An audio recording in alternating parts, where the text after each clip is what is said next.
is to check your inner dialogue.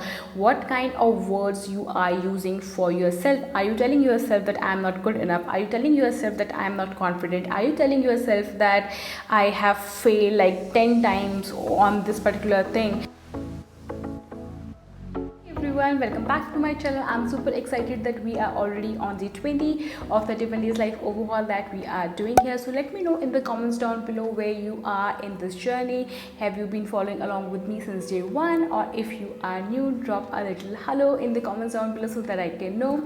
And let's just dive straight into today's topic. So we all have some sort of support systems around us. We might have friends, family members, or even colleagues sometimes who root for us, who cheer for us, right?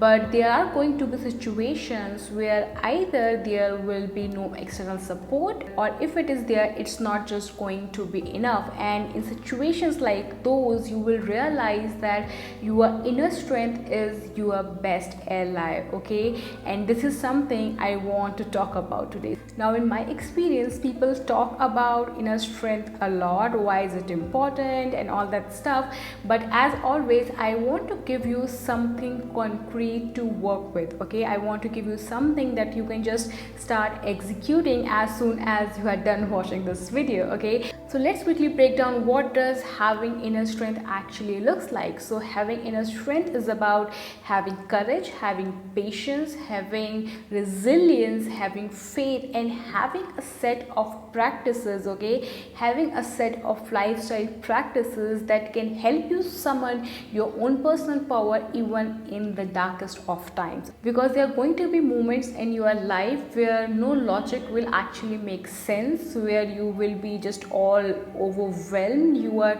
feelings or emotions will get the best of you, and it's not something to feel bad about. This is something which happens to everyone. So if we can accept that, if we can prepare ourselves for situations like that, we can handle such moments like with more grace and with more ease, I would say, okay? So I quickly want to share 4 lifestyle practices with you that can help you build more courage, that can help you have more faith in yourself, in a higher power, that can help you be more patient with yourself and your outside circumstances, and that can help you balance your emotions more, that can help you build that mental toughness so that you can be more resilient, so that you can be more consistent with your efforts, okay? Now, number 1, practice positive affirmations, okay? Now, anything that you think, all the words that you use to talk to yourself, all that inner dialogue is actually an affirmation. It's basically the signals your subconscious is receiving, and it is reaffirming those thoughts or that conversation in your head, and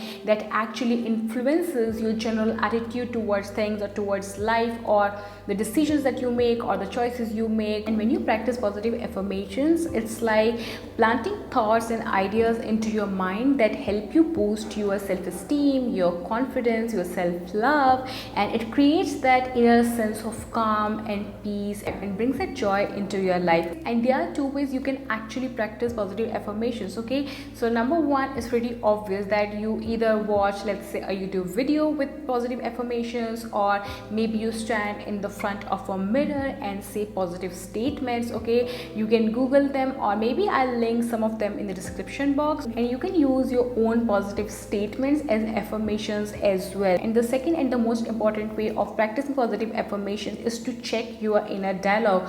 What kind of words you are using for yourself? Are you telling yourself that I am not good enough? Are you telling yourself that I am not confident? Are you telling yourself that I have failed like 10 times on this particular thing? Every time you catch yourself having that negative inner dialogue, just remind yourself to show more love and compassion to yourself, show that respect to yourself, show respect to your own efforts, tell yourself that you can do better. Just remind yourself that you are just a human, and no matter what you do or what you don't do, you are worthy of all the love, success, happiness, fulfillment, and just overall living a beautiful life. Now, number 2 is my absolute favorite, and that is incorporate music healing in your everyday life. Now, what that means is music is actually food for our soul, okay, whether you believe that or not, but this is the truth and you have to try that for yourself. So what I mean by music healing is here that if you hear specific frequency musics,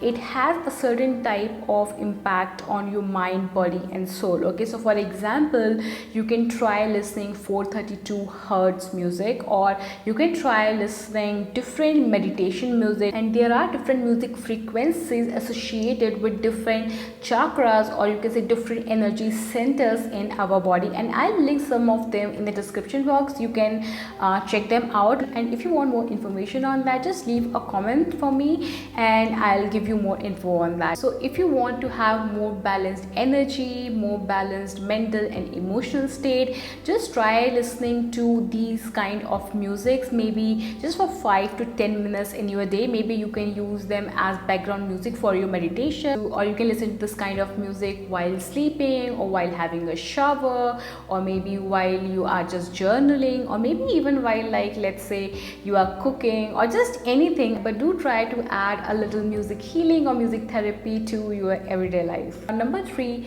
find a channel to express your thoughts or emotions or feelings on an everyday basis. Again, this is a super huge topic. I will be talking more about it in upcoming videos for sure, but for today I just want you to understand this, that it is super important for you to express your deepest thoughts and emotions and feelings in some shape or form. You don't necessarily have to talk to someone. There are different ways you can actually do that. So for example, you can do creative writing, or you can journal your thoughts, or maybe you express your emotions by singing or dancing, or maybe you express your emotions better by doing some sort of art or craft or something like that. Or maybe you are a kind of person who expresses your energy through physical activity, maybe like doing a workout, going for a walk or something like that. So just be yourself and find out what is the safest way that you feel you can express yourself, whether it's journaling, whether it's doing something creative, or maybe sometimes even if it's crying, okay. Now most people have this notion in mind that crying means you are weak or something like that. I mean, they have different sort of negative narrative attached to that, but what I feel is that crying is, and it is actually scientifically proven, like crying can help you get rid of many negative emotions. So if you need to do that in certain situations, please feel free to do so, okay. Don't judge yourself, okay. You're not weak if you're crying, okay. That's just a way of releasing any negative emotions, okay. Otherwise they get trapped inside your body, and again, this is a whole another topic. And also do remember that most people express themselves better when they can have a conversation with a confidant, okay. So that can be a friend, maybe a coach or a mentor, or just anyone, but make sure that when you are having some conversations like this where you are expressing yourself, you are expressing your true self, just make sure that the person you are choosing to talk to have that capacity to listen without making any sort of judgment, okay. So this is really, really important. Now number 4, make time to reflect on your wins. This is huge, you guys, okay. This is the best way you can empower yourself. This is the best way to boost your confidence, okay. So it's really important that you make some time every single day, 5 minutes, 10 minutes, and every week specifically, where you ask yourself how far you have come, what you have achieved so far. And another way you can do that is by challenging yourself. Try to do little things that you find difficult to do, or you feel that you are not confident in doing a certain thing. Just try to do that, and you don't have to do it in a public setting, and you don't have to tell anyone anything about it, okay. You can do little things all by yourself, and when you will be able to do those things, it's going to boost your confidence 100%. And even if you fail, you are going to learn something about it. Maybe you will learn where you need to improve, maybe you will learn what are your weaknesses, maybe you will learn how to tap into your strengths more rather than your weaknesses, okay. So whatever that looks like for you, make sure that you make some time to reflect on your wins, and not just that, also reflect on the challenges that you have overcome, okay. That is also really, really important. So try new things, try what you are scared of doing, and step out of your comfort zone a little more often. So that's all I have for you today, and I'll see you tomorrow with another video, sending you love, light and good vibes. Bye bye.